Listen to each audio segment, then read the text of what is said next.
እንዳትደነግጪ ግን ሞቷል ብለሽ ስታለቅሽለት የነበረው ልጅሽ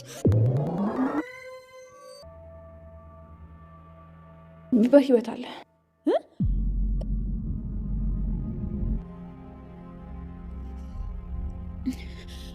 ቆይ ምንድን ነው እያልሻለሽው?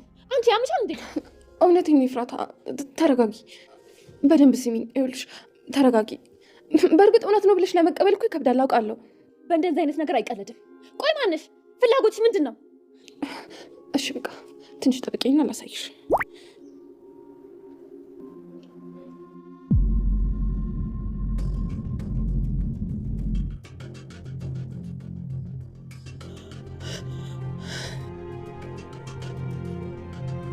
ሰዎች እንጂ ነው የመጣሁት። ልጁን ለመውሰድ ደግሞ ከዛሬ የተሻለ ጊዜ የለም። እንዴ ምን ሆነሻል?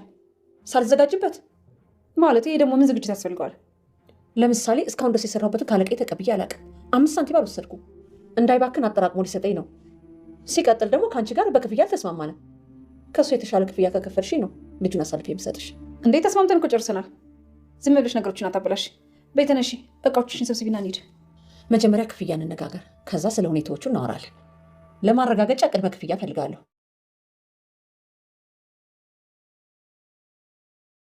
ሀናን የኤፉ ልጅ በህይወት እንዳለ ለኤፉ ነገረቻት። ኤፉም አላምንም ባለች ጊዜ ፎቶውን ስታሳያት ራሷን ስታወደቀች።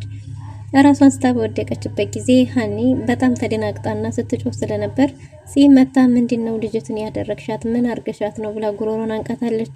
እኔ ምንም ያረኳት ነገር የለም ብትልም ስለት አምጥታ ሀናንን እያሯሯጠቻት ነው። ሀናንን ተወጋት ይሆን ወይስ ትተርፋለች?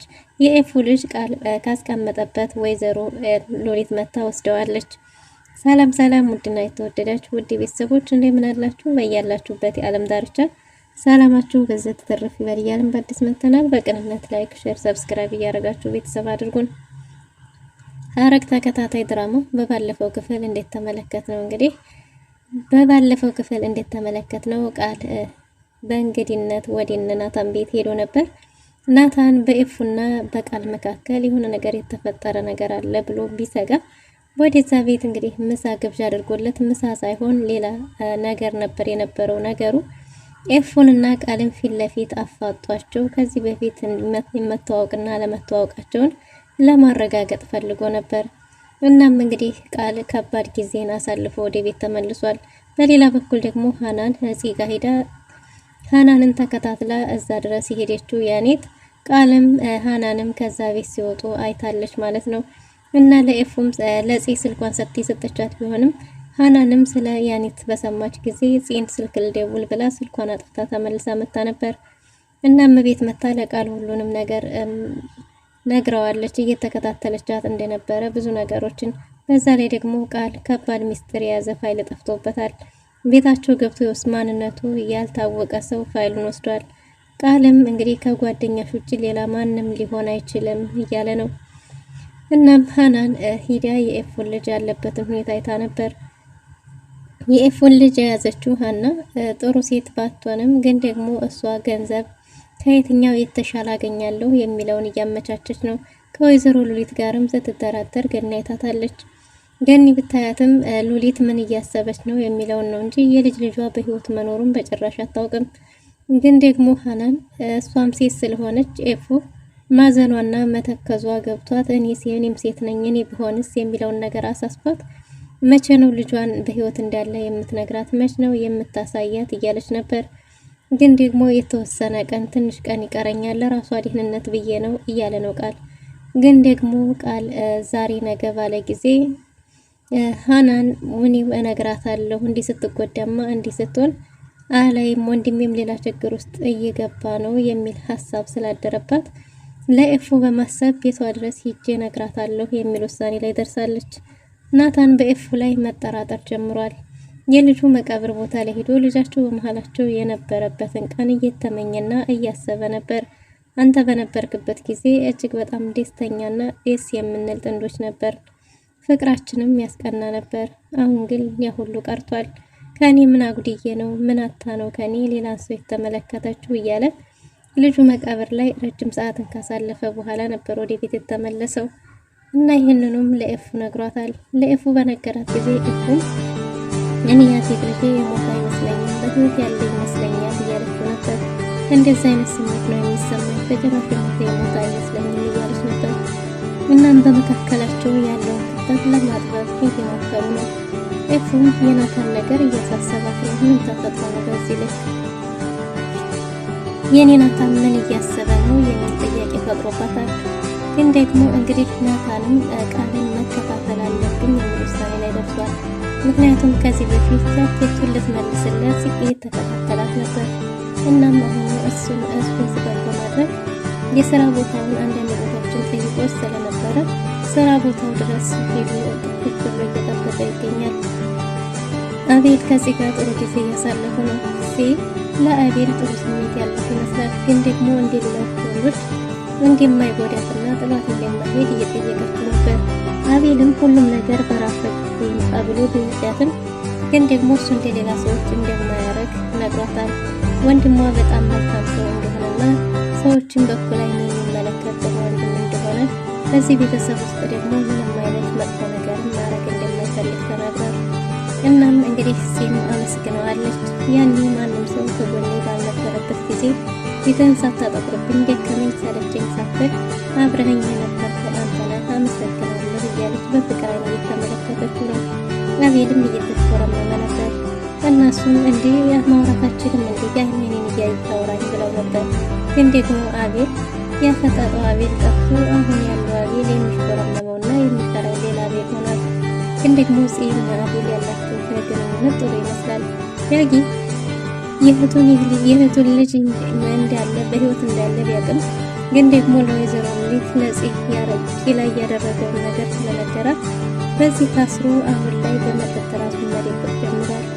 ለእናቱ ይንሰፈሰፈው የነበረው ዳጊ የሁሉ ነገር ቀርቶ የሚውልበት የሚያመሽበት የማይታወቅ ሌላኛው ዳጊ ሆኗል ማለት ነው። ማንም የሚለውን አይሰማም ራሱ ያለውን ብቻ ካልሆነ በስተቀር። ቃል በጠፋበት ፋይል ምክንያት እጅግ በጣም ተበሳጭቷል።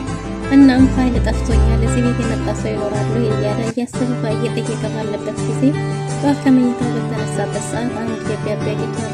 ያም ጽሑፍ ምንድን ነበር? ከዚህ በኋላ የስራ ስምምነት ከአንተ ጋር ምንም አያስፈልገንም፣ ወሳኝ የሆነውና የሚያስፈልገንን ፋይል አግኝተናል፣ ፋይሉ በእጃችን ውስጥ ገብቷል የሚል መልእክት ነበር። ቃልም እጅግ በጣም ተናዶ ሀናንን ጠርቷታል። እዚህ ቤት የመጣ ሰው የገባ ሰው ነበር ወይ? ፋይል ጠፍቶኛል፣ ወሳኝ ፋይል ነው እያላት ነበር። እሷም እዚህ ቤት ከኔናንተ ውጭ የሚመጣም ሰው የሚኖርም ሰው የለም ብለው ነበር። ጓደኛሽስ መታ ታውቃለች ወይ ብሎ አጥቆ በጠየቃት ጊዜ አይ በጭራሽ ማንም የመጣ የለም እያለች ነበር።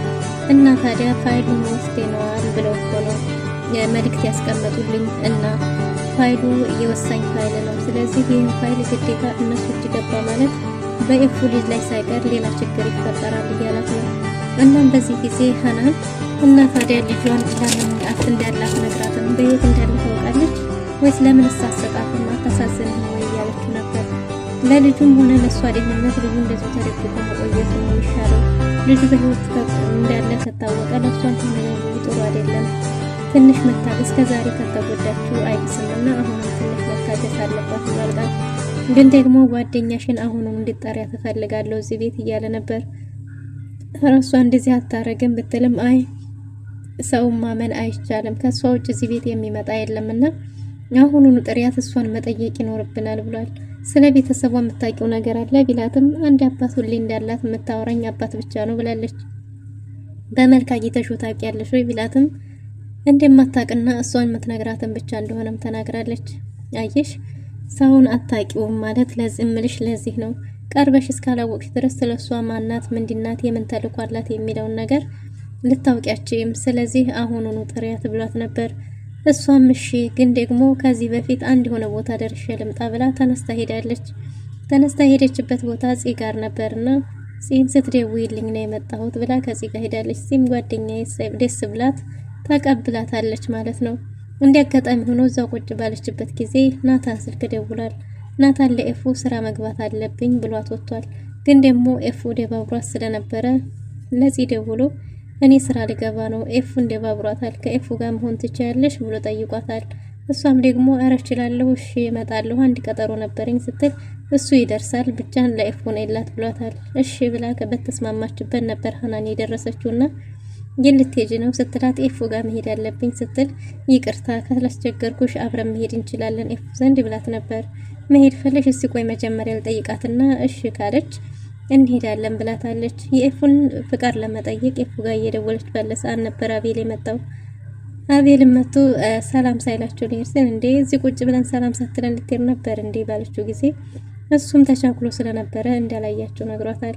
እናም በጊዜ ከመጣሁ አሁን ናታን ፈልጎኝ እየሄድኩ ነው እንወጣለን ብሏት ሲን አቤልም ወደ ናታን ዘንድ ሄዷል።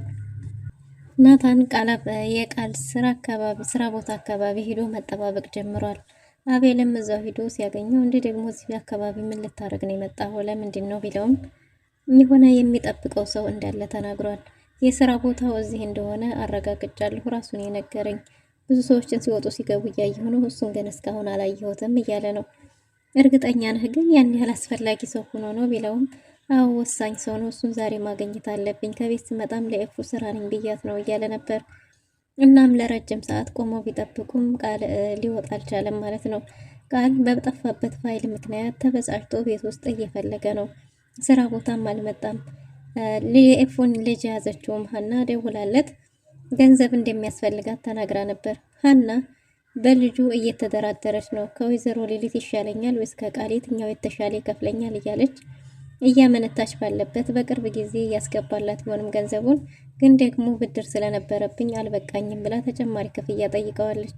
ከዚህ በፊት ደግሞ ከወይዘሮ ሉሊት ጋር ተደራድራለች። ወይዘሮ ሉሊትም ፍቃዷን ሳትጠይቅ እዛው ልጁ ያለበት ቦታ ድረስ መታለች። ሀና አሁን ላይ የምታረገው ግራ ገብቷታል። ወይዘሮ ሉሊት ጋር በገንዘብ መደራደር አልቻለችም። በጉድ ሳይሆን በግዴታ ትሄጃለሽ እያለቻት ነው። ሀናም እንግዲህ ሀኒ ከዚህ ጋር ኤፉ ዘንድ ለመሄድ ተስማምተዋል። ፈቅዳለች። ከቤት ሲወጡም እንግዲህ ያልተጠበቀ ሰው አይተዋል። ያኔት ጺም ፍለጋ ቤት ድረስ ሰተት ብላ ብትመጣም በር የከፈተችላት ወይዘሮ ሉሊት ስለነበረች ወይዘሮ ሉሊት መጀመሪያ እኔ ጋር አውርተን መስማማት እንችላለን ብላለች። ያኔትን መጀመሪያ ጺን ከማግኘት በፊት ከኔ ጋር አውርተን መጨረስ እንችላለን፣ ከኔ ጋር መስማማት እንችላለን፣ ምን ፈልገሽ ነው ብላት ነበር። ያኔትም ለመናገር ፈራተባ ብትልም ግን ደግሞ ወይዘሮ ሉሊት ከያዘች ስለማትለቅ ሚስጥሯን አወጣታለች። ትናንት አንድ የሀና ጓደኛ የዚህ ጓደኛዋና ወንድሟ ከዚህ ቤት ሲወጡ አይቻለሁ። ቃል ደግሞ የኔ ፍቅረኛ ነው። ቃልና እህቱ እዚህ ቤት ሲመላለሱ አይቻለሁ እያለች ነበር። ጺንም አግኝቼ ብጠይቃትም እሷም ምንም አይነት ግንኙነት የለንም አለችኝ። ግን ደግሞ አላመንኳትም። እሱን ላናግራ መጥቼ ነበር ብላለች። ቃል ማን ነው ስትላት ቃል ማን እንደሆነ ነግራታለች። ወይዘሮ ሉሊትም አሁን አስፈላጊ መረጃ ያገኘች ትመስላለች እና ከዚህ በኋላም እየተገናኙ ማውራት እንደሚችሉ ይህንን ለጺ ብትነግራት ለጺ ምንም ጥቅም እንደሌለው ነግራት፣ ግን ደግሞ መረጃዎችሽን ለራስሽ ያዢ፣ መረጃ አታባክኝ፣ ከሷ ምንም የምታገኘው ነገር የለም እያለቻት ነበር። እናም ወይዘሮ ሉሊት ጺም ባታገኛትም ባታወሪያት ይሻላል እያለች ወደ ቤት ተያይዘው እየመጡ ሳለ ሀኒና ጺ ደግሞ ወደ ኤፉ ዘንድ እየሄዱ መንገድ ላይ ተገናኝተዋል። የማናግርሽ ወሳኝ ነገር አለ ላናግርሽ ፈልጊያለሁ ብትላትም እኛም የምንሄድበት አስቸኳይ ቦታ አለ ብላ ሀኒ ቶሎ ይዛት ሄዳለች። ጺም ትናንት እኮ ስልክሽን ጽፈሽልኝ ሴፍ ስላላረኩት ነው መሰለኝ ያጣሁት እያለቻት ነበር። እኔም ትደውያለሽ ብዬ እየጠበቅኩ ነበር ብላለች ጃኔት። እና አሁን አስፈላጊ ነገር ነው የምነግርሽ ብትላትም አይ እኛም የምንሄድበት አስቸኳይ ነገር አለ ብላ ሀኒ ይዛት ሄዳለች ማለት ነው። ጺና ሀኒ ኤፉ ዘንድ ሄደዋል። ኤፉ ዘንድ በሄዱበት እንግዲህ ኤፉ ስታያት የልጁ ፍቅረኛ ይችናት ማለት ነው እያለች ነበር። ምክንያቱም ከዚህ በፊት ጺ ፎቶውን ስለላከችላት ሀኒ እና ኤፉ ቤት ሄዳ ብዙም ሳትቆይ ኤፉን ብቻዋን የማናግራት ሚስጥር አለኝ ብላለች። ጺም እንዴ አንቺ ማነሽ? ምንድነሽ? ምን ልታረጊያት ነው? ብቻዋን በጭራሽ ጥያት አልሄድም፣ እኔ ፊት ንገሪያት እያለች ነበር። ኤፉም እንዴ ምንድነው ያለሽ? አንቺ ማነሽ? ምንድነሽ? ስለኔ ሚስጥር ምን የምታውቂው ነገር አለሽ ብትላትም አስፈላጊ ነገር እንደሆነና ግን ደግሞ 5 ደቂቃ እንዲሰጧት ፈልጋለች። በጠየቀችው መሰረት ኤፉም በቃ ወደ ላይ ወጪ ስንጨርስ እንጠራሻለን ብላት ሄዳለች። እናም እንግዲህ ሀኒ በያ እየጠበኩሽ ነው፣ ተናገሪ፣ ምንድን ነው? ስለኔ ምን ታውቂያለሽ? አንቺ ማነሽ? ምንድነሽ? ምንድነው ተልኮሽ? እያለቻት ነበር። ግን ደግሞ ትልቅ ሚስጥር እንደሆነ ነግራታለች። እና ተናገሪ፣ አታሽሞንሞኔው እያለቻት ነበር። ገኒ በዲያጌ በጣም ተበሳጭታለች።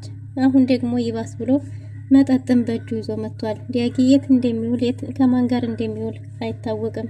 ግን ደግሞ አሁን ላይ ጭራሽ መጠጥ ይዞ ሰተት ብሎ እስከ ቤት ድረስ ይዞ መጥቷል። ለጥያቄዋም ምላሽ አይሰጥም። ገኒ ተናዳ ብትደበድበውም ምንም አይነት ምላሽ እየሰጣት አይደለም። እናም በቃ እኔ ጉልበት የለኝም ካንተ ጋር የምታገልበት፣ ጉልበት ላላቸው ልደውል እንጂ እያለች ነበር።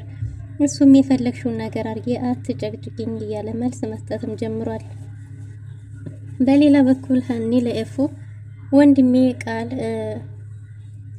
ወንድሜን ምንም እንደማታረጊው መጀመሪያ ቃል ከገባሽልኝ ነው የምናገረው። ወንድሜ ለአንቺ በማሰብ ነው ይህን ሁሉ ነገር ያደረገው ብላታለች። የምን ቃል ነው? ማነው ወንድምሽ ስትላት ወንድሟ ቃል ከዚህ በፊት እሷ እንደምታውቀው ነግራታለች። እና የሱ እህት ነሽ ማለት ነው እያለች ታዲያ እሱ ምንድን ነው ጉዳይሽ? ምን ጉዳይ ነው ያላችሁ ከሱ ጋር? እና እሱን ደግሞ ምን አገናኘን? የምን ማድረግ ነው? የምን ቃል ነው ብላት ነበር።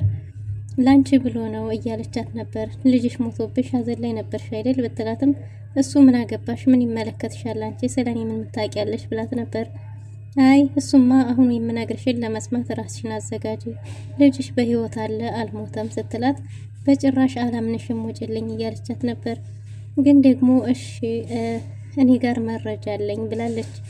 መረጃውን ለማሳየት እንግዲህ ፈራ ተባ እያለች ነበር። ከዛ አይ በጭራሽ አንቺ ምንድነው የምትዘባርቂው ስትላት እሺ ካላመንሽኝ አሳይሻለሁ፣ ግን ለማሳይሽ ነገር ዝግጁ ሁኚ ብላት ነበር።